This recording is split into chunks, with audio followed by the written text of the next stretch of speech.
Salamat everyone. My name is Ahmed. I am Palestinian from Gaza.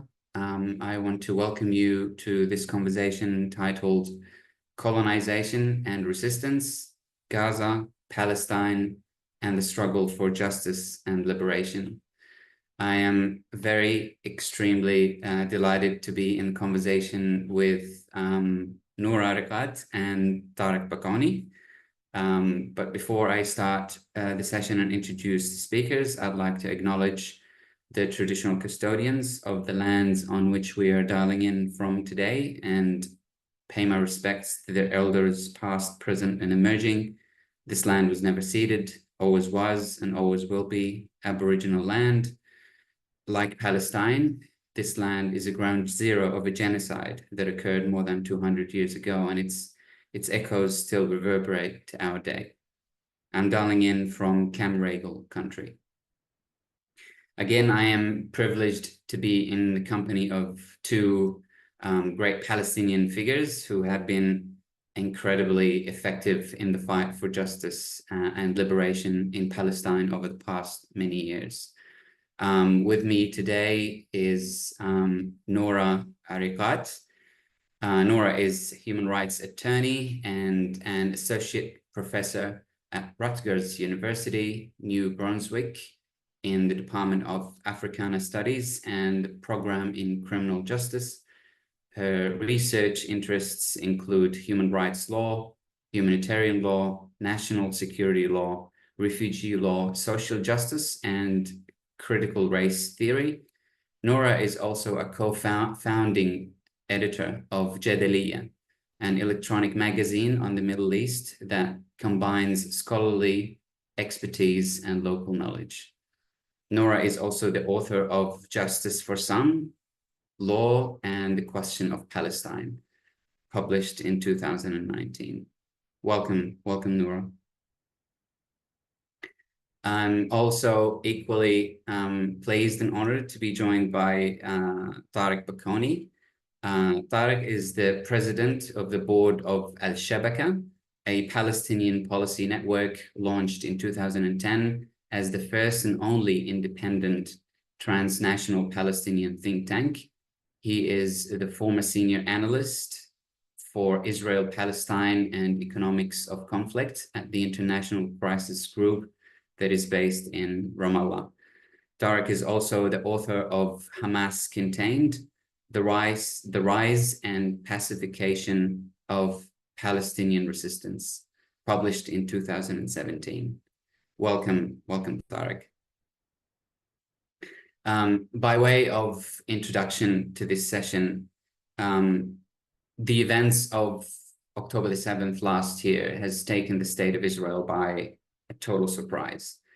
On October the 7th, hundreds of Palestinian resistance fighters led by Al-Qassam brigades, the military wing of the Islamic resistance movement Hamas, has breached the $220 million fortified fence around the Gaza Strip and entered areas of Israeli control, breaking the then 16 years long siege. The operation triggered the most lethal military operation against Gaza, a genocidal campaign resulting in tens, if not hundreds of thousands Palestinians killed and injured, and a complete annihilation of the basic infrastructure in Gaza. A small strip of land, 360 square kilometers, with a population of 2.3 million, a small strip of land that was declared uninhabitable by the UN in 2020. More than a year now, with unspeakable atrocities committed in Gaza day in and day out, and much of the mainstream media coverage of the dire situation in Gaza and the analysis of the events that took place on October the 7th have been marred with propaganda, false narratives, and diversions from the wider context of the Palestinian struggle for sovereignty. Today, we have the opportunity to speak to all that and provide the much needed historical and political context to the gruesome current events unfolding in Gaza and Palestine. By way of introducing the conversation, and just to ease us into the deep questions, Noura, I want to start with you. Can you, before we start the questions, give us a brief description of the so-called Gaza Strip? I mean, I know this term is actually constructed by the occupation, the Israeli occupation. I mentioned that Gaza siege has been imposed for over 17 years now, but one can argue that the history of this blockade goes much further in time than that. So just draw us a picture of the Gaza Strip and how it evolved into being, and where it is now. Sabah al-Khair. Thank you, Ahmed. I'm honored to be here alongside Tareq and to be speaking to an audience. Interestingly, I think Tareq in this moment is South Africa. I'm the United States, Ahmed in Australia. We are all from sites of settler colonization, and the purpose of it is to obscure that condition and the condition of ongoing elimination of indigenous peoples for the purpose of expanding settler sovereignty, which is contingent on the accumulation of territory, that equation remains the same wherever we happen to be.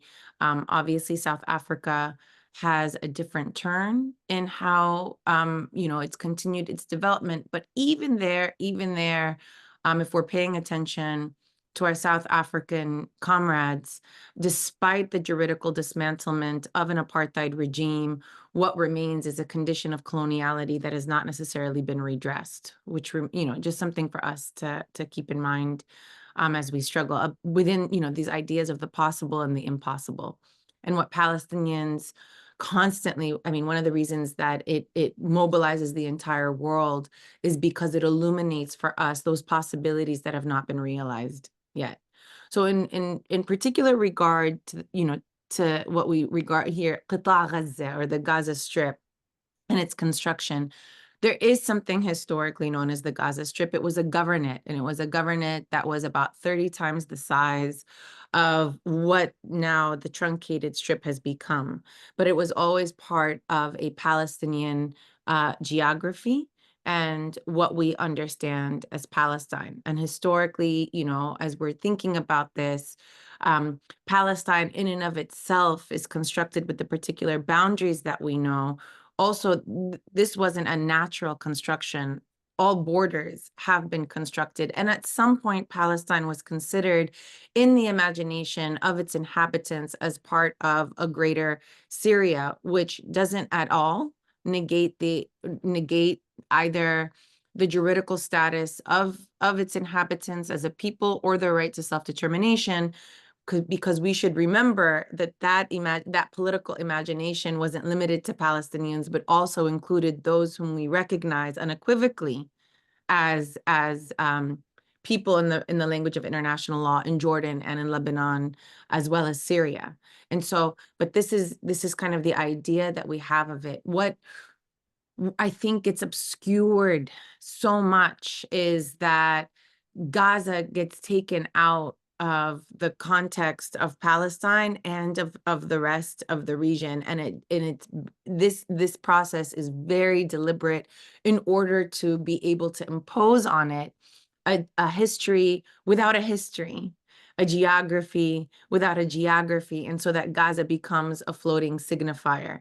Where do you start that story really matters. I'll start it thinking about, in the mandate, when upon the end of the First World War, the former Ottoman Empire, now vanquished, is now going to come under the colonial administration of mandatory powers who are entrusted to shepherd those territories into self-determination, but instead that under the League of Nations Article 22, mandatory scheme, it actually becomes a way to maintain that colonial subjugation, but with a liberal veneer. It's what Timothy Mitchell describes to us as the consent of the governed, that self-determination was not understood as the right of peoples to be self-determined, but instead of the right to choose the mandatory power who would oversee them. That schema as it's falling apart, only falls apart through armed resistance. In the Ottoman Empire, the former Ottoman Empire and the rest of the world, there were no mandatory powers or colonial powers that willingly relinquished their control. Palestine is picked up in this schema. I'll skip a bit of the details of how that was understood in the Hussein McMahon Accords and whether or not Palestine was included in the promise of what would become, Arab independence for each of these peoples. But suffice it to say that this is where we see very clearly these Palestinian borders under the mandatory system. What we know as the Gaza Strip and the West Bank and these geographical demarcations are not imposed until after the 1967 war. So remember, I'm saying that there was a Gaza governance that existed. And so this pre-existed the 67 war, but it's only until after the 67 war when Israel, within a span of 6 days and by launching what has been described as an aggressive war, meaning a war without the legitimate right to self-defense. And this, is controversial in some legal literature, but I think, and I'm happy to talk about that. But in the aftermath of that, Israel now becomes very clearly an imperial power as it comes to control the Syrian Golan Heights, the Egyptian Sinai Peninsula, as well as the Palestinian territories of the West Bank and Gaza, which don't come under the administration. And I should say after the 1948 war and the Nakba, that's when we see, that those territories are not occupied by Israel, but come under Jordanian and Egyptian governance respectively. After the 1967 war, Israel now assumes control of them, but with the intention of what we understand of acquiring those territories incrementally and wanting to do so without its inhabitants. They want the land without the people. And in order, because the people, the Palestinian people, would disrupt a Jewish demographic majority that they were able to achieve in the course of the Nakba. And so they do this incrementally through the use and the deployment of occupation law. And again, similar to that mandate era, saying one thing, that these are territories under occupation that they're administering, right? Which they deny they're under occupation as a matter of law, but doing another thing, which is to incrementally take those lands and to remove those people. So again, saying one thing, but using a liberal veneer in order to expand their settler colonial takings. This is a long-winded story, but this is the arrangement that exists, and one that describes the relationship of Israel to all Palestinians, where under this administration, it is taking the land without the people, using various forms of law to do so. In the West Bank, it's using martial law. In East Jerusalem, which is, understood as part of the West Bank, it's using a mix of martial and administrative law. Within the 1948 territories, it's using civil law to do this. And in Gaza, it's using outright warfare. And we see that very clearly today as it's using the logic of security. Well, it uses the logic of security across the Palestinian geography, but very explicitly in Gaza, an expansion of the buffer zones. Now how it's trying to take the entirety of the north in order to create a buffer zone, but is really for resettlement, is part of this larger expansion. But Gaza becomes securitized. Again, all Palestinians are securitized. And this is a way that they're also racialized and framed as threats, regardless of whether or not they actually pose a military threat to any Israeli military or civilian infrastructure. They're framed as threats for existing and refusing to disappear. In Gaza, this is heightened, especially in the aftermath of the Intifada, the first Intifada, where in the course of that, and I'm sure Tareq is going to get into this, Hamas establishes itself, launches one of the first operation in order to capture 2 Israeli soldiers that it subsequently kills. And this is when we see a different narrative build towards the Gaza Strip. We see in the course of the so-called peace process or Oslo, that in the lead up to Oslo, Israel is now trying to distinguish and set Gaza apart from the rest of the question of Palestine by circumscribing it with a militarized perimeter in 1993 by setting it on a course of de-development. And here's when we begin to see, not in 2006 in the imposition of a siege, but rather in 1993 when we see Gaza being completely set apart. And I just want to plant the seed that what we see since then is a continuation of that logic that wants us to understand that for the Israelis, they can imagine setting Gaza apart of what will eventually become a Palestinian statelet and letting the West Bank be a site of ambiguity, because there is where Israel covets both lands, but the West Bank has greater religious political significance, I want to say, in a way that the imagining of actually relinquishing control of the West Bank never happens. But we see that in 2006, the ascendance of Hamas in parliamentary elections, now the imposition of a comprehensive naval blockade, land siege, and we also see in the preparation for now what will become, this follows Israeli withdrawal. I should have had a timeline. I didn't realize I was going to do this. But Israel withdraws in 2005 its military infrastructure and its settlers.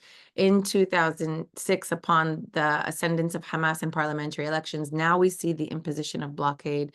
But in the lead up to the preparation for the withdrawal of Israeli forces, we see the expansion of the buffer zones, right? Military buffer zones, which is the taking of land and the removal of people. And from 2008, December 2008, the first large-scale military offensive, but certainly not the first military attack on Gaza, but really the first large-scale aerial offensive on the Palestinians besieged in Gaza in 2008, 2009. We see another repeat of this in 2012, again in 2014, again in 2021, the culmination and the worst form of it in 2023. But even the language today that we're hearing about 2023, Nakba 2.0, ironically, the general's plan is coming from former General Giora Eland. Giora Eland also was the progenitor of this very idea of Palestinian removal in the early 2000s, and that Eland plan competed with Ariel Sharon's plan for disengagement. Ariel Sharon's plan prevails then, but now we see some 20 years later a return to the Eland plan, and yet the way that it's discussed, right, as somehow this is all set in motion in this moment, obscures a reality that this has been long planned, which is a continuation of a general disposition towards all Palestinians, which is their removal, their dispossession, their containment, and or their external exile, and the taking of their lands in order to expand Zionist settler sovereignty. Absolutely. It's just a continuation of Plan Dalet, really. It's a completion of Plan Dalet. I mean, all these borders, it's just part of that system of imposing this Bantustan style structure, just like South Africa. And I like something that you said, Tareq, in your book, that, Gaza as a population, it's actually a microcosm of Palestine itself, because it's composed of majorly refugees from, cities where they were ethnically cleansed from in 1948. For you, Tareq, I mean, if you could also give us to build upon what Noura just described, what is the history of the Palestinian resistance movement within the Gaza Strip, especially Hamas? I mean, so historically, culturally, and politically, can you draw us a picture of what resistance means for the Palestinians, and how does Hamas fits in that picture? Thank you, Ahmed, and thank you for putting me in conversation with yourself and with Noura. It's always a pleasure to be with you, Noura. And thank you for starting us off with that context and that timeline, Noura. It grounds us in a lot of what we will be talking about today. So specifically, I want to build on this idea of the Gaza Strip as a colonial construct. The way that Noura painted it is very important for us to sort of understand how this place is built and formed in this way through the colonial mindset, not through the way that the inhabitants of that space live there. And I think it's important to focus specifically on the issue of demographics here, because part of the reason that the Gaza Strip becomes this place in the Israeli imaginary that can be severed, even though the Israeli appetite for territory without inhabitants is very strong, and as Noura says, is very clear in the West Bank. Part of the reason that the calculus is made that the Gaza Strip can be separated and severed from the rest of historic Palestine is because it has 2.3 million Palestinians, the majority of whom would go home if the right of return was actualized, which would completely threaten Israel's demographic majority or its claim of being a sort of a Jewish majority state. And so in that sense, the Gaza Strip and the inhabitants, more importantly, of the Gaza Strip have presented a threat to Israel and to Zionism from the very inception of the state, because anyone who's there is a reminder that the state is illegitimate and that the state, if it is to confront its colonial legacy, will have to undo this idea that it's a Jewish state. And so from its get-go, the Gaza Strip is a site of resistance. Just by mere existence, it's a site of challenging what the Zionist narrative is and the imposition of that narrative into Palestine. And so Noura sketched the ways in which Israel begins to think through partitions and borders and the severing of the Gaza Strip. And before that, all the way into 1948, when the Gaza Strip is still part of the Egyptian administration, there are efforts by Israel to pacify the population there. There are efforts to carry out extrajudicial executions. There are invasions. There are wars that happen on the Gaza Strip in order to try to pacify this population and to try to end its legitimate and internationally recognized right to return and to resist the imposition of Zionism and the colonization of Palestine by Zionist hands. And so that history of resistance it goes back all the way in the history of the Palestinian struggle against Zionism. And it's a history that has taken all the forms that we know, from economic mobilization to the creation of political parties that become military parties, that become actors in asymmetric warfare against the colonial regime. Those go back to the 40s and the 50s and the 60s.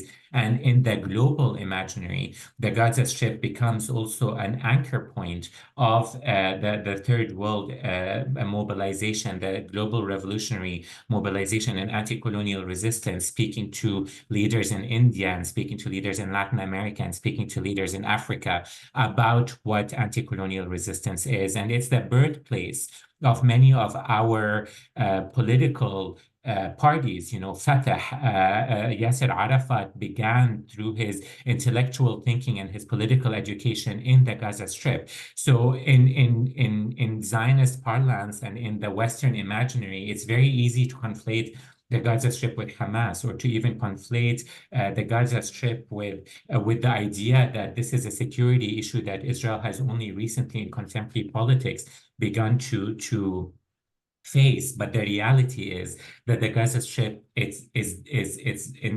intrinsically a site of resistance and opposition to the idea of Zionism and to the idea of the imposition of colonialism in Palestine. Specifically in Hamas, I think it's an interesting point to just draw on how that resistance plays out, because when Hamas was established, it was already building on almost 3 decades of the Muslim Brotherhood in Palestine. And when the Muslim Brotherhood was established in Palestine, it actually wasn't established as an outfit that would challenge the occupation. The Muslim Brotherhood was established very much as an educational and charitable and religious infrastructure that is focused on the idea of Islamization, that was focused on the idea of enhancing the Islamic values of society, and the idea of confronting the occupier was put to a distant future. First, one Islamizes, develops a society that's grounded in moral values, and then one faces the occupier, and that underpinned the Muslim Brotherhood in Palestine for decades until the 1980s, where several things were happening. One was that the PLO was going through its own process of recalibration, moving away from revolutionary resistance to Zionism and more into a form of accommodating Zionism through partition and through accepting and recognizing the state of Israel.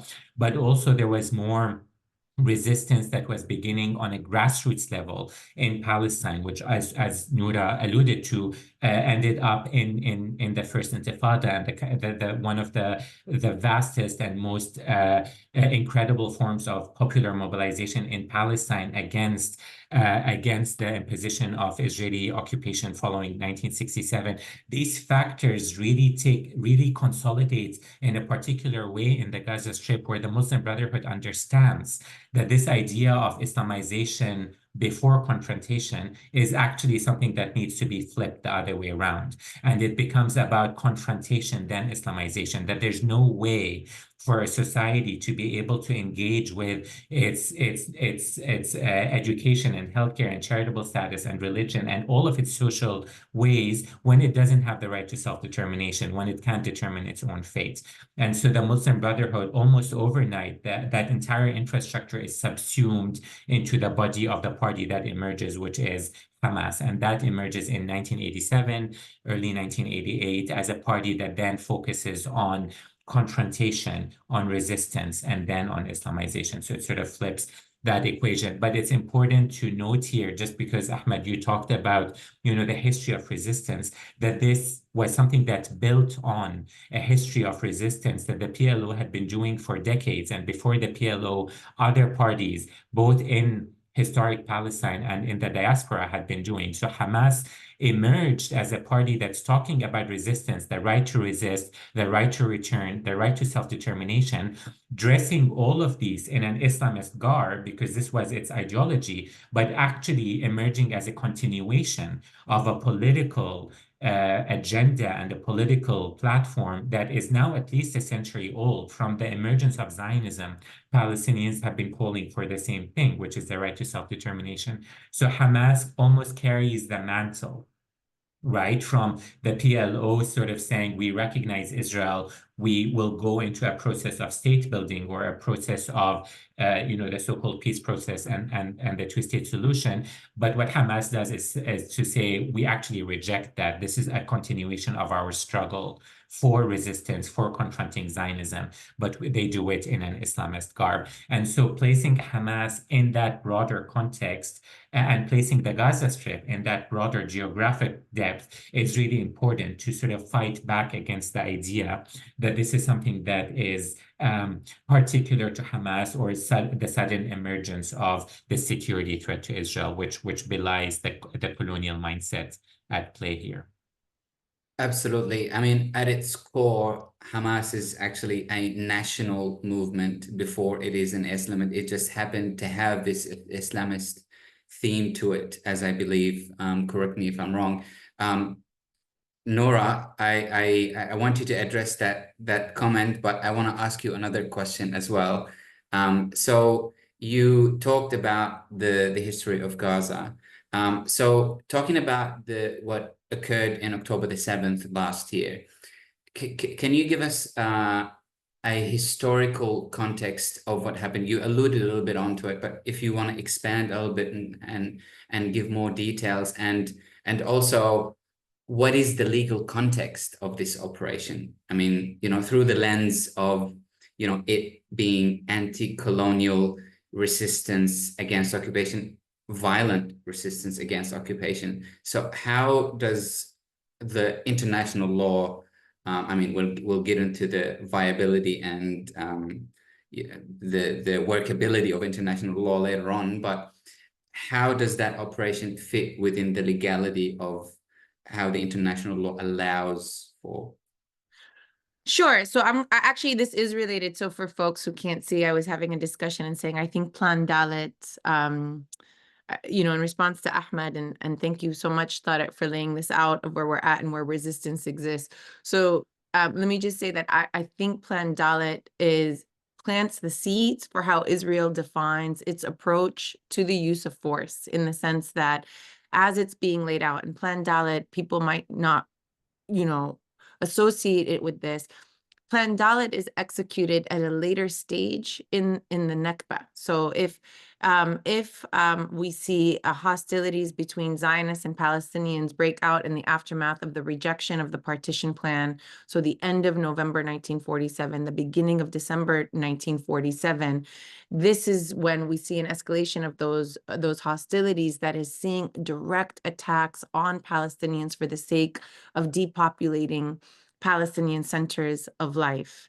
It's not until March 1948 when members of the Security Council see that the only way to impose partition is through a radical demographic transformation that will be led by violence.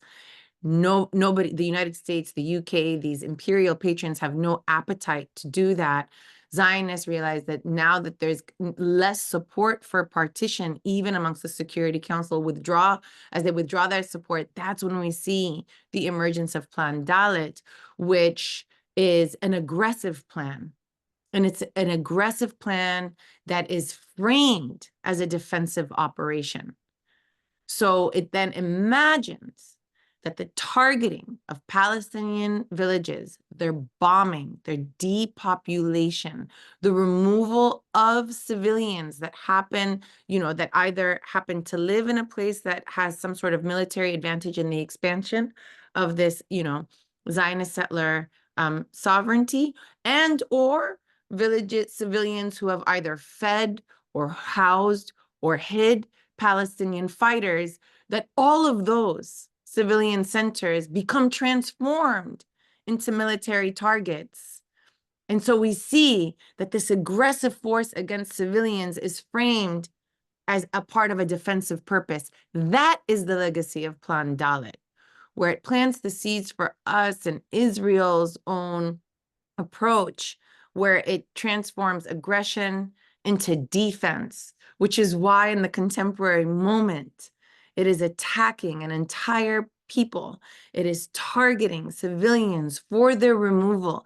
It is tantamount to what the Genocide Convention defines as the destruction of a people in whole or in part, based on their racial, national, religious, ethnical status, and still have the, you know, tell the world that this is self-defense.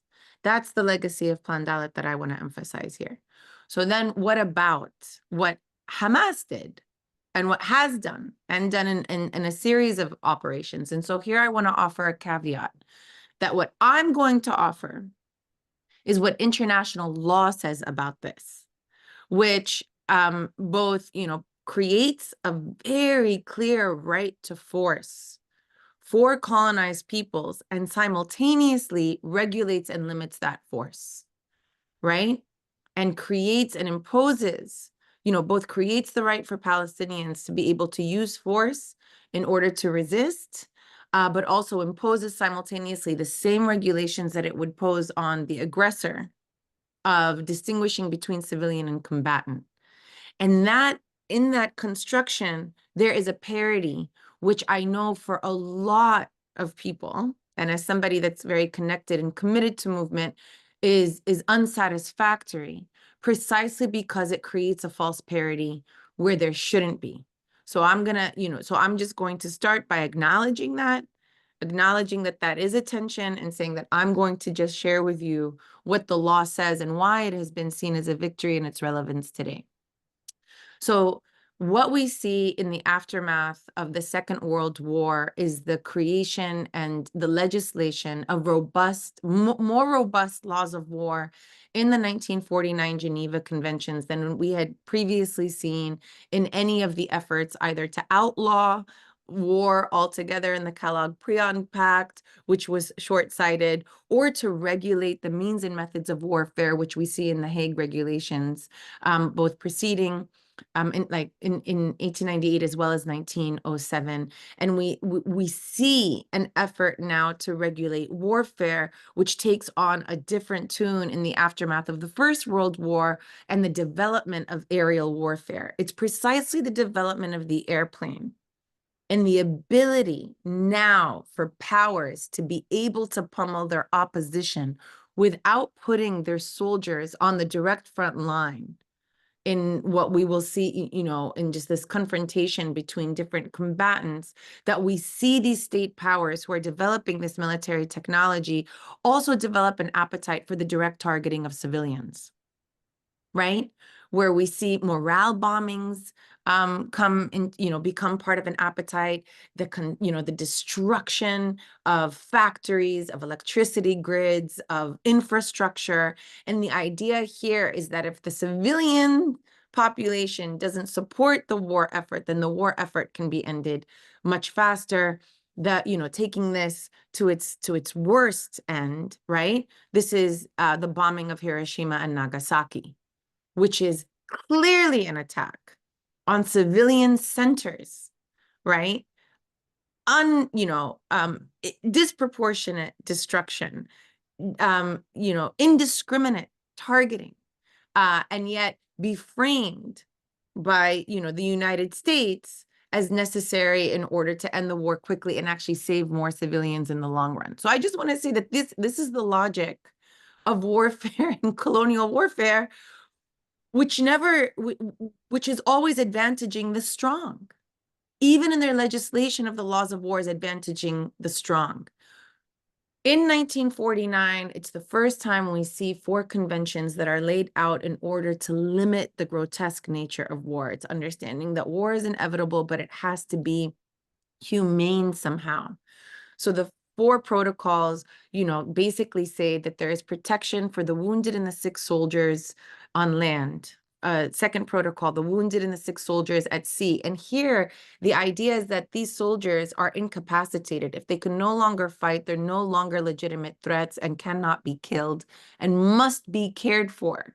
The third is the protection of the prisoners of war. Similarly, even enemy combatants, once captured, must be respected, cared for, fed, protected from torture, right? There's a desire to create some sort of humanitarian edge here that limits the lust of warfare, which is not legitimate. And the 4th convention, which is unprecedented, which is the protection of civilians under occupation. And this is so significant because it's the first time that we're seeing civilians also receive, right? They're now being protected in a way that they hadn't been named before. But all of these creation of the laws of war is anticipating war between 2 states and 2 state powers.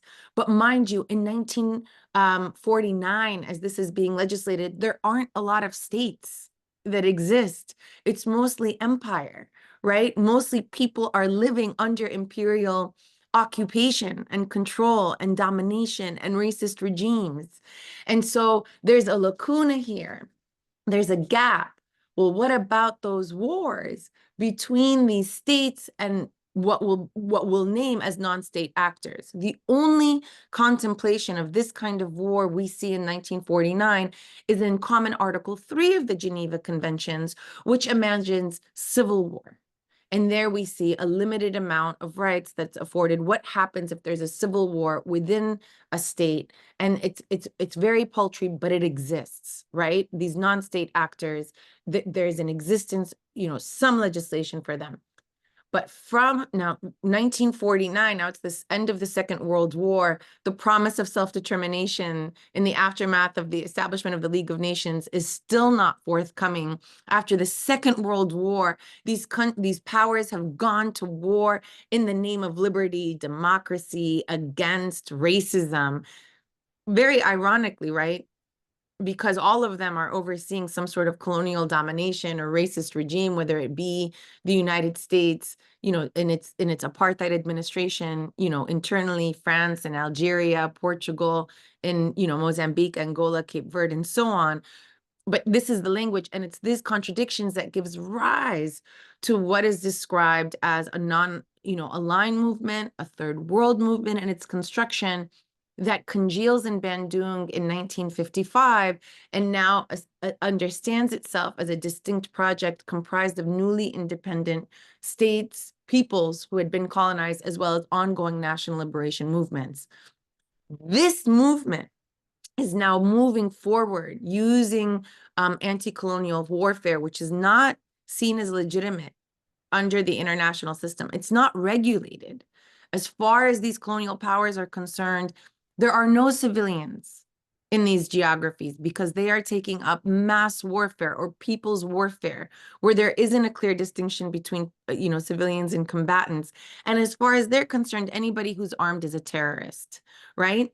It's this movement that is slowly achieving independence and now constituting an automatic majority in the General Assembly that's now creating normative alternatives in the language of law, including in 1960, the right to self-determination and the illegitimacy of colonialism as a regime of governance in Resolution 1514.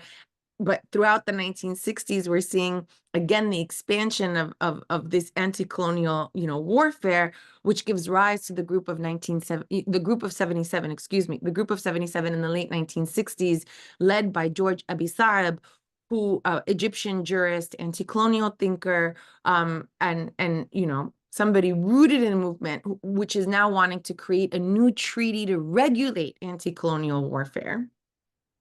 The international Red Cross, right? The Red Cross picks this up because they see this as their jurisdiction. And now they see that they have to be the ones now that are regulating a form of warfare that hasn't been anticipated and hasn't been regulated. They do so between 1944 to 1977, culminating in what we know are the additional protocols to the 1949 Geneva Conventions. This is AP1 and AP2.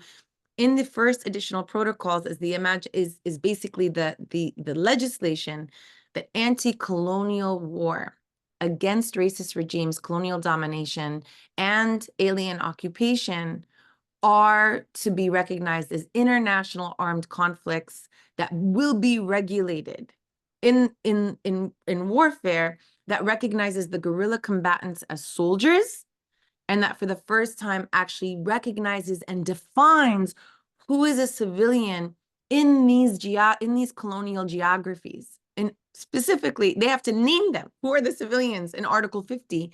And they want to distinguish civilians where they're, if you're in a colonial geography, you don't have airplanes, you don't have tanks, you don't have precision weapons, you don't have surveillance technology. You are disadvantaged just as a matter of definition. There is no distinction between a war terrain and a civilian terrain. Civilians have to be named and defined in opposition to those who pick up arms in this form of warfare. And there is an imposition on the guerrillas of how they can fight, the soldiers, right, in these, how they can fight in order to protect those civilians. They can't do everything. It's not a no holds barred. There's a regulation of their use of force. And similarly, the state colonial power or belligerent or whomever they're fighting also has to take it into account. So, and I say this, why? I say this to bring us to the present, which is the language that we're hearing, that because Palestinians in Gaza, resistance fighters in Gaza, fight in a way where they don't distinguish themselves from the civilian population, that somehow that makes everybody a human shield, is absolutely false. It is ahistoric. That is how all guerrilla combat has been waged, and precisely why the additional protocols anticipate this and basically create rules create rules. It doesn't mean that the Palestinian resistance fighters have a right to embed themselves, right, amongst the civilians, but it also doesn't give a right to the state belligerent, the opposition, in order to massacre everybody where they see them, right?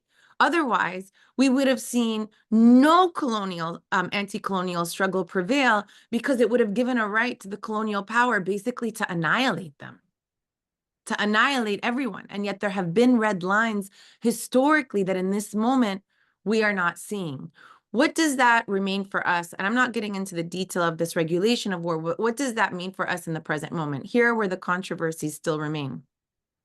One controversy, which is not that controversial, is that Israel does not have the right to use, does not have the right to self-defense in the language of law against territory that it occupies. That is just false. They do not. Because they have already usurped policing and military powers in these territories, they have an obligation and a duty to maintain that law and order. But what Israel has done is to be steadily change, the conditions on the ground in order to, and this is a whole lecture, so I'm just going to give you the talking points here, that basically make it so that somehow Gaza is not independent, but also not occupied. It's a hostile entity. And so they're trying to create new law where there's already a precedent that regulates this. On the other hand, and even let's say that's even what it does. In international law, there is something known as jus ad bellum, the right to use force and to start war, and jus in bello, how you wage war. The right to start war and how you wage war. There is controversy whether or not occupied peoples have a right to start war because there's a prohibition on the use of force, and yet anti-colonial lawyers and thinkers and advocates have said that the colonization itself is the armed attack that gives the colonized the right to start war. This is rejected by colonial powers. But it's similar to the argument where colonial powers say they have the right to use self-defense against these attacks, where we reject it and say, absolutely not, as I have just said. Irrespective of how the war starts, jus in bello regulates how it should be fought. And what we see in this moment is that Israel and the United States and Germany and the UK have used the framework of how this started on October 7th in this iteration, although it's constantly ongoing war against Palestinians, in order to say that now no rules apply and it will not be regulated by the framework that we have in jus in bello, and specifically the additional protocols that I've shared, where there's an absolute amnesia of wanting to set Palestine apart from the rest of these struggles, which they'd never been successful at before, but happen to be more successful in this moment, specifically because most people believe that we live in a post-colonial world order and don't have the language and don't have the accessibility and can't compare it to other geographies where it's taking place at the same time.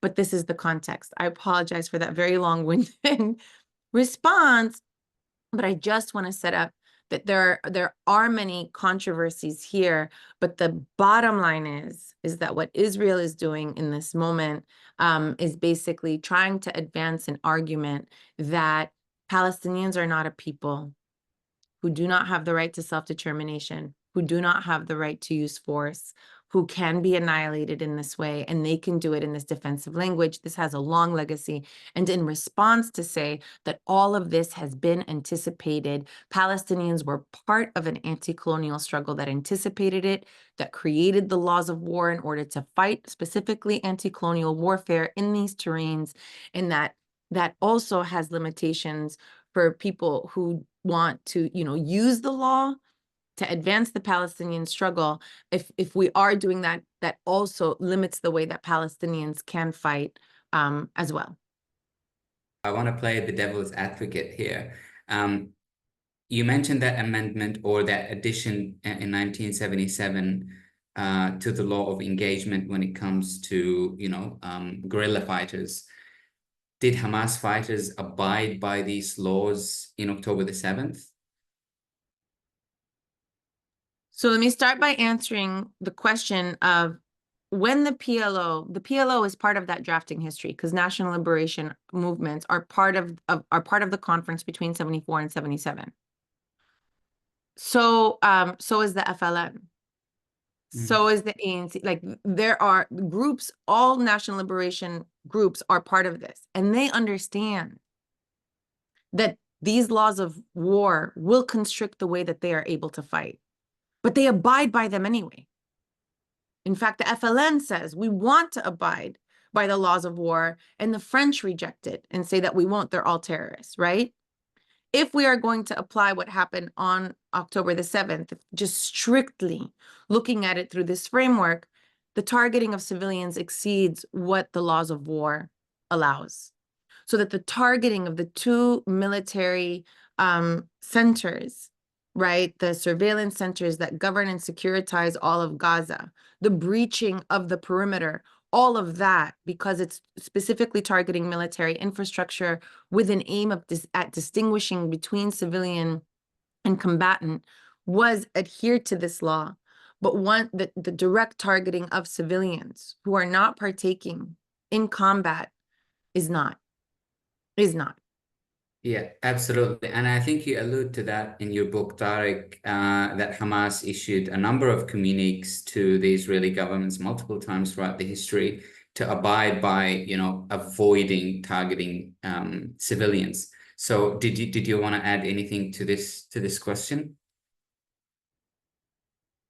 Well, I mean, I can just talk a bit about Hamas's approach to armed resistance and how that has evolved even before the context of October 7th.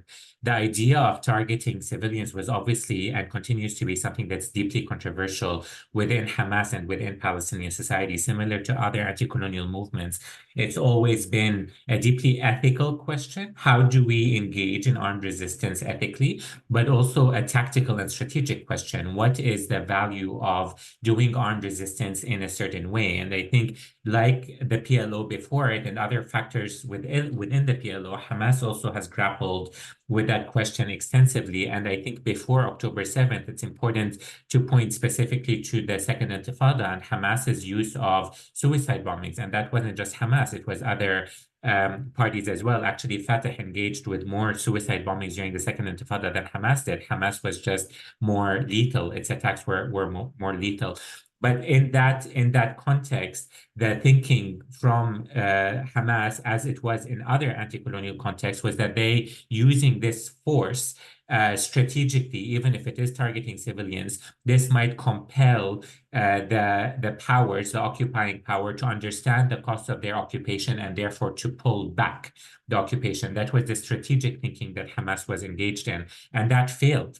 During the Second Intifada, Hamas admitted that its way of engaging in suicide bombing in that way was counterproductive.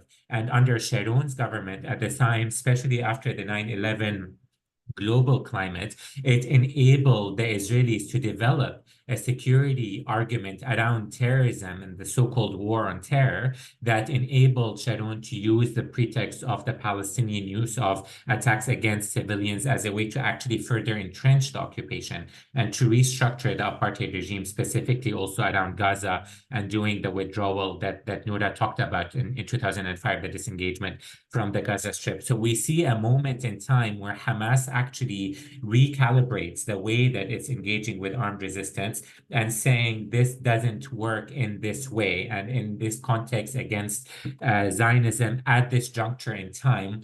This is counterproductive. And we see Hamas actually completely reevaluate its resistance and go back into thinking about political resistance, thinking about economic resistance, thinking about popular resistance. And it's important to note that when we're talking about resistance, we're focusing in this instance on armed resistance and on October 7th, but this is a minuscule part of the story of Palestinian resistance, which is much more expansive than that and much more multifaceted than that, including in Hamas's case. And we see throughout the context of the blockade, which, if we're talking about, and again, Noura alluded to this, but when we're talking about an indiscriminate nature of a violent apartheid regime, this is a war against civilians. There is no distinguishing between Hamas and non-Hamas inhabitants of the Gaza Strip. They're all suffering under the blockade. This is a form of violence and a collective punishment against all Palestinians. This is by default what a colonial regime or an apartheid regime in this instance is doing. And we see Hamas during this period of time engage in multiple forms of resistance, including diplomatic resistance, putting out efforts to try to engage in negotiations in order to alter the reality of the blockade, as well as in the support that it gave for popular mobilization, most importantly in the Great March of Return, in making space for Palestinians beyond armed actors to engage and to push back against the occupation. And the response to that is lethal. The response to that is the indiscriminate killing of journalists and medics and healthcare workers, and using live fire as a way to quell resistance. And so we see the way that the violence of the apartheid itself shapes the way that Hamas then begins to think about armed resistance and understands that in not only the Israeli context, but also the global context, which is allowing Israeli violence indiscriminately to continue while policing all forms of Palestinian resistance, armed or otherwise, that the only way actually that concessions can be drawn out of the Israeli regime is through armed resistance. And it tests that throughout the 17-year period of the blockade, through all of these conflagrations that happen, the military assaults that Israel carries out. Hamas tests the limits of how it can or cannot engage the Israeli regime in sort of getting concessions for the blockade, and makes the assessment that actually now's the time, after 2018, after 2021, and after the Unity Intifada, now's the time to go on the offensive and to try to push to really challenge Israeli apartheid, the structure of partition, the structure of blockade. Now, it's important to note that, and this is my caveat, that I don't have insight into Hamas's thinking specifically in terms of that operation on the day, but my sense and my assumption is that Hamas had planned a much narrower operation than the operation that had actually unfolded, that Hamas had planned to challenge the blockade, to prove that Palestinians had not been pacified, to show that the Palestinian question has not been marginalized in the shadow of the normalization agreements that were happening, and to take Israeli soldiers captive, to attack the bases around the Gaza Strip and to bring those captives back into the Gaza Strip for negotiations. Now, we know that that's not the operation that ended up happening. We know why, and in many cases, because of the fact that there was an underestimation, rather, of the strength, of the impenetrability of the blockade. And I should say here, the Israeli sort of racist colonial mindset that there will not be a serious challenge coming out of the Palestinians. And that created what is, we know today, an environment where severe violence took place. And I think we need to understand what the drivers for that violence were. What were the decisions? How were decisions made? We understand that not all of that violence was perpetrated by Palestinians. Civilians were killed by Israeli firepower as well. So there's a lot to unpack in that moment. But for Hamas specifically, it's important to understand the chain of command. What was the movement thinking when it came to civilians? And I don't think we have an answer specifically to that yet. But we also need to understand that the movement had engaged in this operation in a way that is not how the operation ultimately ended up sort of taking place, and we need to be able to talk about that in due course. Right. So just more widely. Yes. Yeah. Go ahead. Ahmed, I just want to, echo what was said, and also say that, I like Tareq completely agree with this. That, I think that the operation and its inception was meant to be much more limited, right? And to be more military in nature, which is also, this is what we've gotten from the Hamas Politburo as well, that was what it was, and that the capture of soldiers is a historic part of the operation. And I want to add that the capture of soldiers is very much within a legitimate means of warfare that Israel has rejected, and has rejected in a way because it wants to make its soldiers into civilians and it wants to turn all Palestinians into combatants. And we see that, right, after the capture of Gilad Shalit, which, you know, for Israelis was just such an existential crisis, because as far as they're concerned, all of their children are conscripts and all of their adults are reservists. They're the ones that here are complicating that distinction between combatant and civilian in a way that also infantilizes their soldiers as children and da-da-da-da-da, but also deprives that childhood to Palestinian children who are being targeted. This matters. This social dynamic, which isn't going to be captured in the laws of war, matters. But it also translates, right? It also translates when Israel, in the aftermath of Shalit's capture, wants to amend the laws of war in order, you know, what I was saying about the inversion of infantilization and status of combatant or civilian is now incorporated into Israel's own laws of war in the way that it's trying to change it, when it then redefines one concept of force protection. Force protection is this concept in proportionality, which balances military. A belligerent's military advantage should be proportionate to the harm, to the civilian harm. And that's what they mean when you say it's disproportionate. It was too much harm to the military advantage, right? Part of the defining the military advantage is protecting your own soldiers. What Israel did, what its ethicists, military ethicists, forwarded was this idea that the lives of Israeli soldiers were worth more than the lives of enemy civilians, which is very perverse. The way that the traditional approach is that it's your civilians, enemy civilians, then your soldiers, then the enemy soldiers in this like ranking. And what Israel did was to say that their soldiers' lives were worth more than the enemy civilians' lives in military, as far as military advantage is concerned, as a way to capture this. And so these are the things happening in the language of law that I think obviously are obscuring, and what so many of us are fighting in that, you know, terrain in order to reject it is absolute. It's just wrong and unethical and immoral beyond the law. But also to say, and just echoing thought it here, because it really, really resonates with me, right? With all of us, it should. That when people want to ask us about October 7th and, you know, this, you know, what Halal Alian describes as basically our addition for humanity, right? That the primary condemnation is on us as an international community and legal system that has allowed a condition of permanent subjugation, the worst kind of permanent subjugation, through exile, apartheid, settler colonization, military occupation, to persist for decades on end.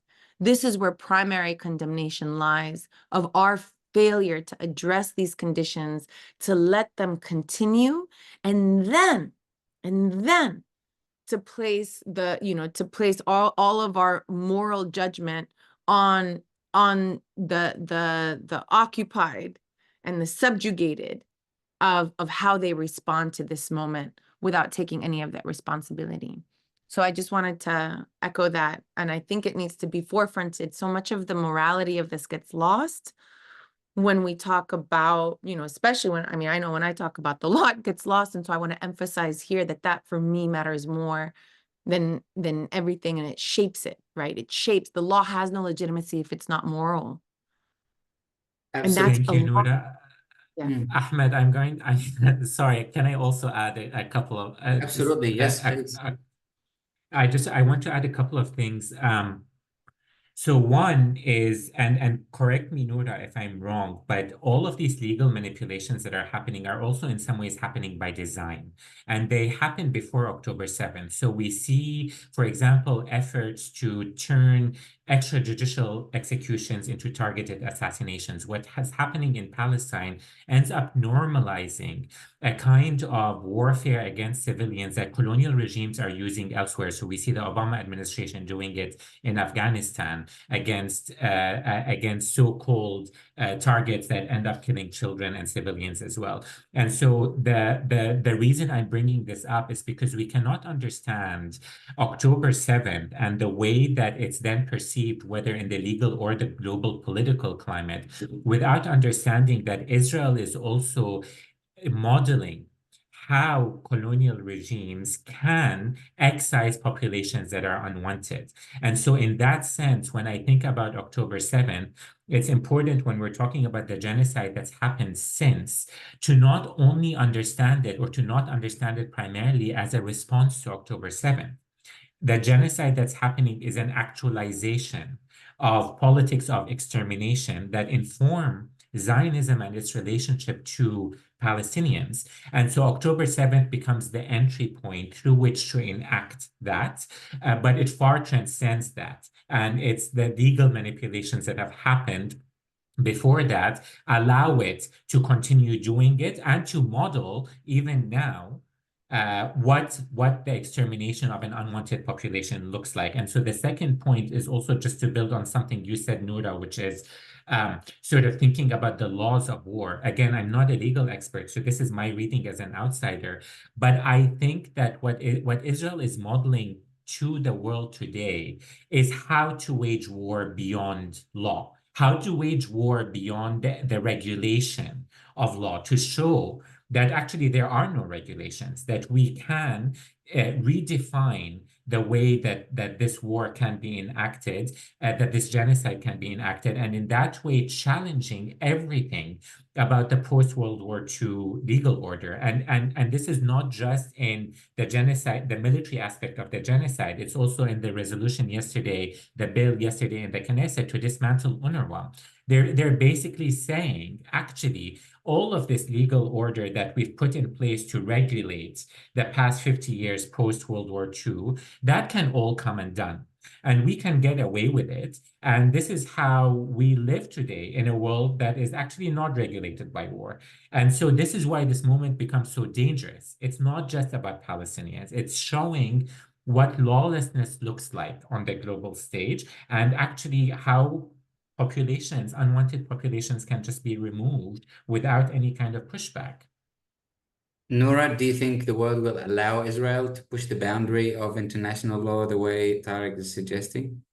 Well, I was going to immediately respond and say a few things and a few observations to highlight that Israel is not exceptional in wanting to violate the law in order to advance its, colonial ambitions. It is certainly not exceptional.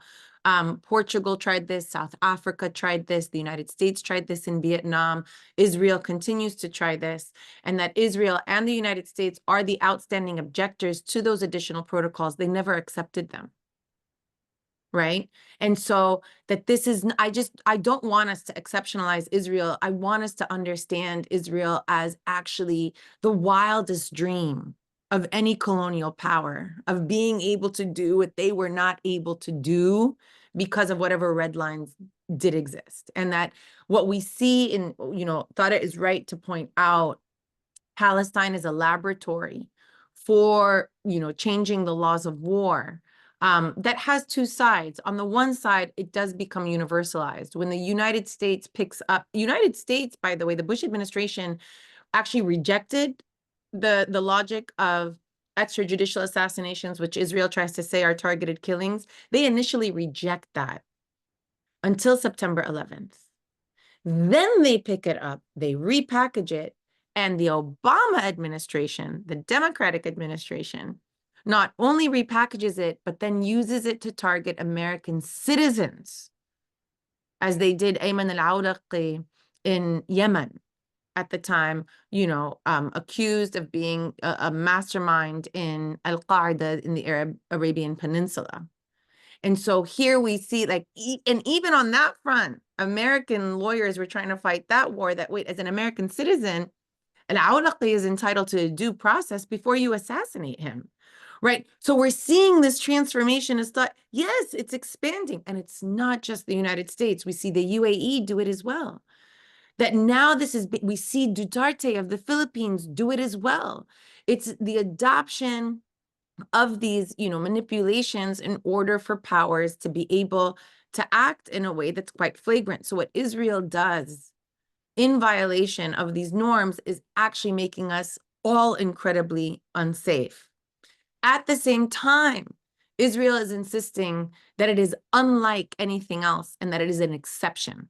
So it's saying that the law doesn't matter, but it's also saying, no, the law matters everywhere else, but not to us. And the United States does the same thing. It's not like the United States would allow any other force to attack it in the same way, right? In using their logics. So they're constantly trying to create an exception that shatters any kind of myth of universalism, but also aligns with the critical scholars of law have been saying that there isn't a universal law. There's always one, I hate to cite Carl Schmitt, a Nazi jurist, but who criticized international law from the beginning and said, there's a law for European society and a law for non-European society. And this is what we're seeing. In this moment, we are seeing very, very little international opposition to Israel's operations. We're seeing a great popular opposition and a rejection of it, which has challenged it. We see the challenge at the ICJ that recognized it as plausible genocide. We see the challenge at the ICC, which said that it was going to issue arrest warrants and hasn't.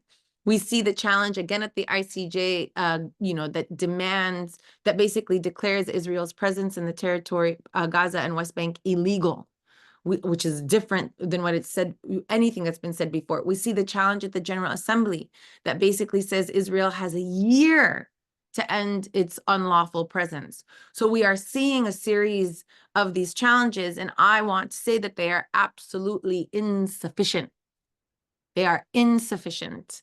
And so, because we also haven't seen, once we get that first ICJ ruling, if it were absolutely meaningful, it should have, the duty under the Genocide Convention is to prevent genocide, not merely to punish it.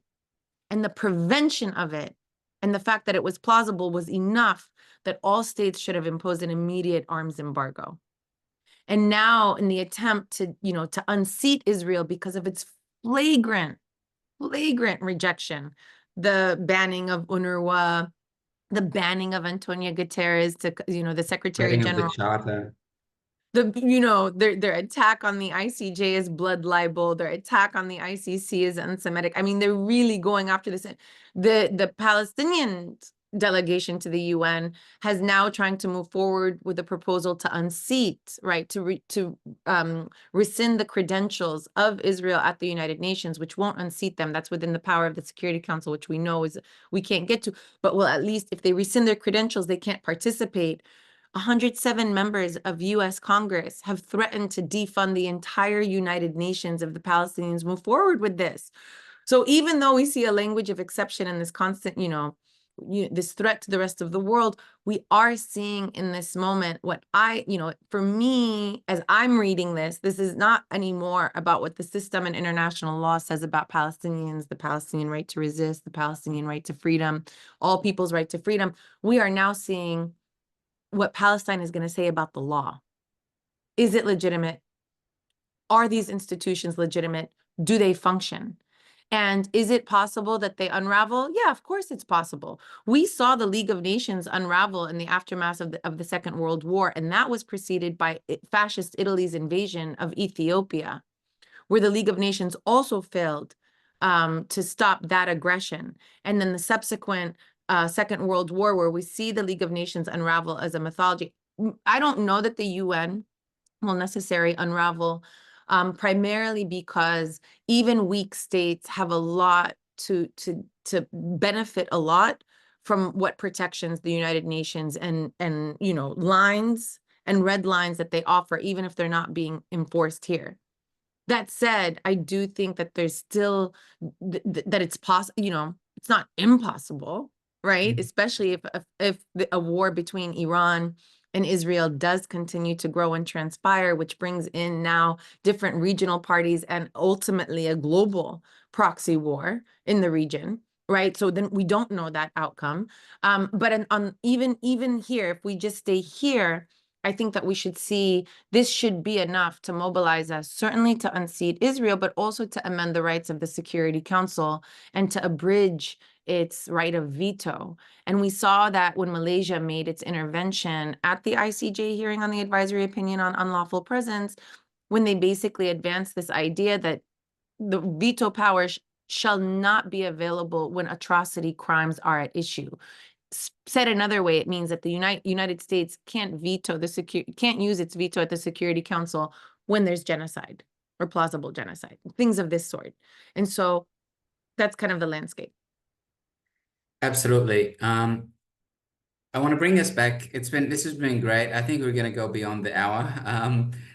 So I just want to bring us back to the conversation around the strategies of this anti-colonial resistance movement that is called Hamas now in Gaza.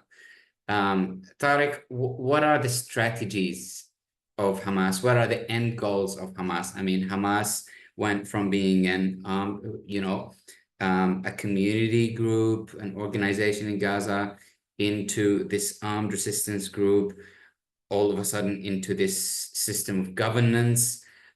What are the ambitions of Hamas? Is it just, as everyone is saying in public, that it seeks to seize control of the entire Palestinian territories and, spread the Sharia law and all these kind of narratives? So could you just give us some more details about, the historical context of Hamas, and just give us some more details on what are the actual strategies and end goals of Hamas as a part of the resistance movement? Well, I mean, I guess the first thing that I would say is that that's a question that's not actually just for Hamas. I think we are living in a moment of a historic rupture, and this is a question for Palestinians. I think Hamas is one part of the Palestinian struggle for self-determination, and I think how we emerge from this moment, how we deal with the fact that we're living in a historic rupture, that there are many efforts to put us back into the box of October 6th, or even to completely end the question of Palestine. It is up for Palestinians, including but not limited to Hamas, to think about where we go from here. What is the politics of our struggle? What is the strategy of our struggle? How do we organize both across the globe, in the Shakat and in historic Palestine, what I think about as reclaiming our revolutionary legacy? We've been 40 years as a people marginalized in a so-called peace process that was aimed at entrenching apartheid. And we had a revolutionary legacy, which was very powerful, which was global and internationalist. And we need to be able to bring that legacy into the 21st century, to rethink our politics and rethink our strategy, to put forward a decolonial vision for liberation. This is work that Palestinians have to do. It's not Hamas. Hamas is part of that conversation, but this conversation is not limited to Hamas. If we want to focus specifically on that one faction, then I think in essence, I would say that Hamas had a policy of disruption on October 6th, on October 7th. It had a policy of challenging apartheid. It had a policy of proving that the Palestinians had not been pacified. Now, the events that have happened since, the rupture that it's created, the fact that this is a paradigmatic rupture, the fact that this is a genocide that's shaped global affairs, that's now reshaping maybe our international order. This, I don't think that Hamas had anticipated going into this equation. However, I think we need to be able to hold Hamas on some level to account as well about what was its motivation specifically on October 7th. Did it prepare adequately? How did it think about the Israeli response? Now, we've been a year into this genocide, and the language that's coming out from Hamas is still language that is unclear in terms of how they're reading the situation and how we're going from here. Certain assumptions have failed. One of the assumptions being that this would lead to more active resistance across the region or even across Palestine. This hasn't come to be. Why? So there are a lot of questions that we need to be asking and engaging with as Palestinians, and specifically when it comes to Hamas, in terms of addressing some of the realities that have unfolded since October 7th. For Hamas, I think that there is a couple of things that can point to some of their strategies. In the past, they've played with the idea of partition. So they've come out and said, we accept a Palestinian state on 67, but we do not recognize Israel. Now, that was trying to walk the line, to not do what the PLO did before, which is to concede on the Palestinian right to a liberated homeland from the river to the sea, while trying to get some kind of diplomatic pass to accept some form of partition without an ideological concession. Now, Hamas was in some ways calling the bluff of the international community, saying, this is what you wanted. We've given you more than even Likud has given you, and still you're not engaging with us, right? And so there was this kind of trajectory that we see from Hamas, but then there's the other trajectory that we see from Hamas, which is its leadership, especially on the eve of October 7th, saying this is the battle of our liberation. This is now talking about a full liberated Palestine from the river to the sea.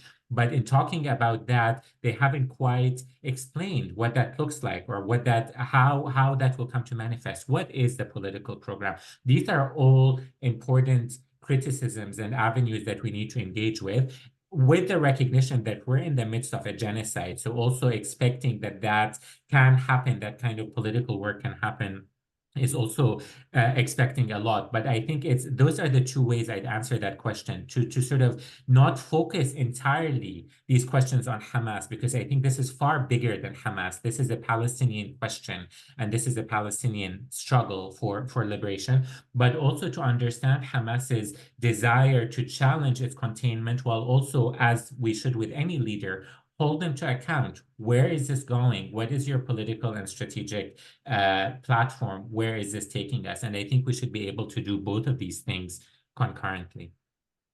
Absolutely. Noura, did you want to add anything to this question, or? No, I just want to lift up. Thank you, Tareq, for really lifting up that this, Hamas disrupted. And now there's a responsibility upon Palestinians and a responsibility on the world of what next. It really is a responsibility on the world of what next. And so, that's actually in question across many, many geographies. And there isn't a lot of, it's not looking great across the world.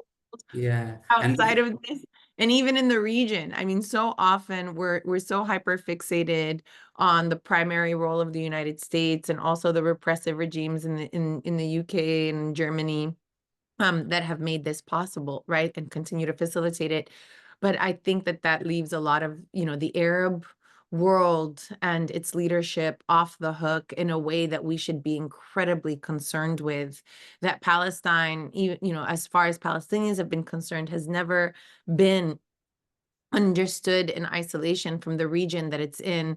And now I think that there's sometimes a risk of us doing that when we're not also holding, these governments, these regimes to account, who have, one, not consolidated their power in order to help prevent the Genocide Convention, that have, two, only intervened, with limited exception, have only intervened in order to use military force to actually protect Israel, that have, three, fallen into a complacency of how the U.S. is reconfiguring the Middle East, where now with this expanding front against Lebanon, that because of a sectarian way of understanding that confrontation has also made us absolutely vulnerable and weak across the region. I mean, the Biden administration, this Democratic regime, and now, government led, and now, embodied by Harris as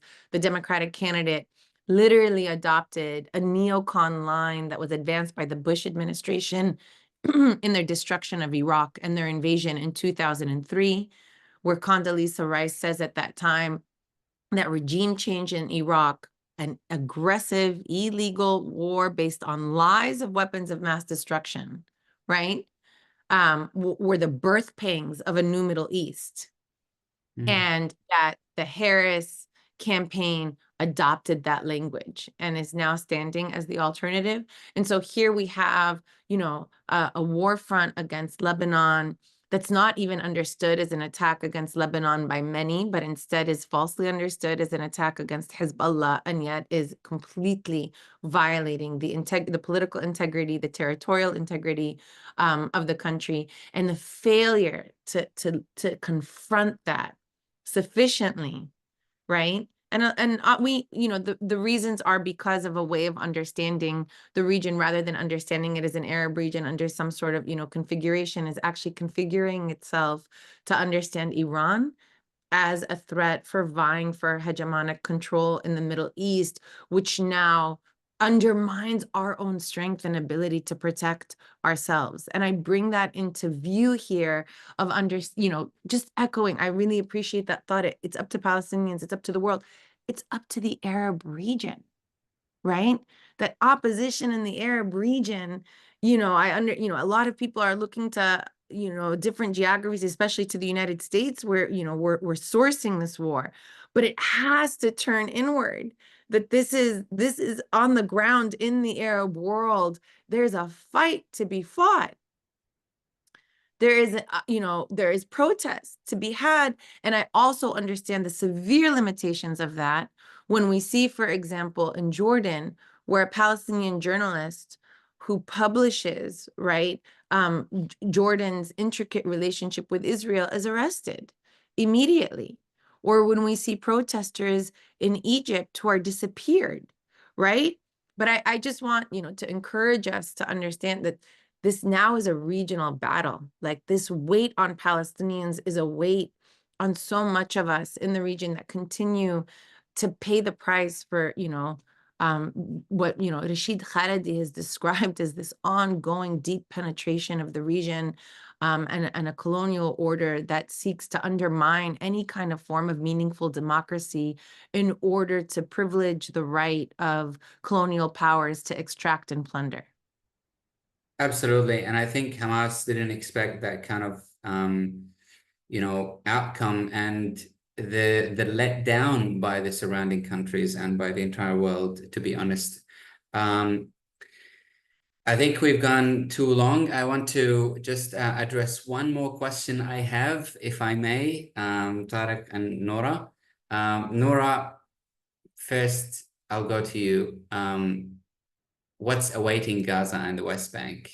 I mean, are we on the verge of a full-scale war with Iran that will reinvigorate the entire region? I mean, a couple of weeks ago, I had a conversation with Norman Finkelstein, and he's kind of almost given up. He thinks that, you know, Israel is about to achieve complete victory.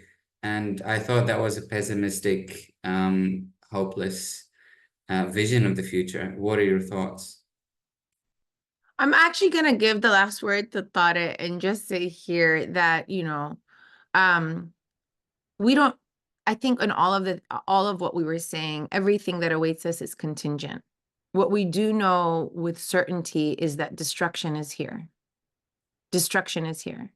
And we do know with certainty that there are more than 17,000 children who have survived but become orphaned. And we do know that 902 families have been removed irrevocably from the family from the Palestinian population registry. They're forever gone. In 1,500 cases, there's only one survivor of any given family. We know that Gaza has been, as a place, as a home, has been destroyed. Has you know, the idea of returning to something, it's returning to something that has to be built. It's been completely destroyed. And now the North, in this very explicit, most grotesque form of extermination, annihilatory,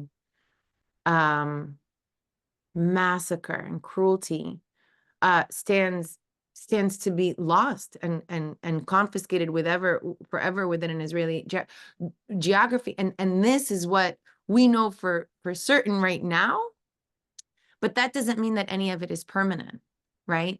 This is the confrontation of what Noor Juda tells us is the confrontation of colonial time as opposed to indigenous time. In our, as an indigenous people, we are constantly functioning under a different timeline, and it's never ending, and there's no end of possibility. And that's precisely why Israel is committing genocide against the Palestinians, because the only way to end resistance is to end us, right? And so what is promised is this destruction that we've already seen and can measure and have to heal from, and accountability that must be had. And what is also promised is unyielding resistance to this condition, around which is so much contingency throughout the region and the world. Absolutely. Thank you so much, Noura, for that insight. Tareq, what do you think is awaiting Palestine? I mean, I agree with that. I wouldn't add much to that. I think it's far too early to tell. I mean, I think we're in a historic rupture, and I think we need to sit with the grief, and to sit with, I think, just taking in this genocide is beyond human capacity now. I think we really need to be able to grapple with this level of violence and this sadistic cruelty that's been enacted on Gaza. I think this has reshaped us as humans, as Palestinians, and so I think this moment is a huge rupture, and it's unclear. As with all historic chapters, this is still fluid. Many things are still in the air. This will get shaped in ways that we can't understand now. And so I'm certainly not sort of want to either minimize the pain or grief of this moment, or to say we've lost and to sort of fall into that kind of defeatism. I don't think of it that way, and I don't believe that this is where we're at. I also think that despite everything, we have agency. We can determine what that future looks like. We are actors. If October 7th has showed anything, it's that Palestinians have not disappeared or been pacified or accepted Israeli hegemony. And so we are actors in determining where we go from here. And I think we need to embrace that in the current immediate moment, but even in our imaginary of thinking about what liberation looks like. Absolutely. Well said, Tareq. I want to ask you an interesting question. In one word, what keeps you inspired amidst this genocide? In one word. To My me, comrades. yes, to me, it's steadfastness of the resistance. That's 3 words. What about you, Noura? Actually, 4 words, Ahmed. Oh, You cheated. Yes. What keeps you inspired, Noura? I mean, obviously, it's more than anything that it's, seeing Palestinians carve out life. It's what Shireen Ali says, the creation, the building of a future, notwithstanding that there might not be a future, in spite of its unknowing, right? It's this insistence on, in any situation, the creation of life. That definitely has, in my lowest moments, I turn to that and I say, wow, I'm out here in comfort and tired and want to give up. And yet here are my people under these conditions where they did not even have a bed or the surety that they would wake up in one piece from their sleep. Ahmed Kuta, who revealed to us that Palestinians sleep with their finger risen in shahada, Muslim kind of, dedication to Islam and to God, knowing that they could die and that's how they want to die. And yet they wake up and then they continue to craft life out of nothingness. How could I not continue? How could I not continue? On that note, I really want to thank you, Noura and Tareq. It's been a pleasure and honor. I couldn't get enough of you both. I would like probably to invite you at some point later on to Australia in person maybe, and then we can avoid this midnight 3 p.m. 9 a.m. thing. Really, thank you very much again. And I just want to thank everyone who joined us and stayed up late. I just want to let everyone know that we're recording this session and we'll put it on YouTube for everyone to see again. And the recording of this session also will be available on Red Inverted Triangle. Please follow the podcast. It's making noise, good kind of noise. And I also want to thank everyone who's donated. This event was for free, but people were generous and they donated. And we made sure that the donation will go to Gazan and Lebanese families, refugees who just arrived in Sydney who needs help. Again, thank you very much. Have a great morning, Noura. Have a great afternoon, Tareq. And have a good night, everyone. Get some sleep, Ahmed. I will. Yes. Thank you. All right. It was a Take care. pleasure, Noura. Thank you. All right, you too, Bye. Tareq.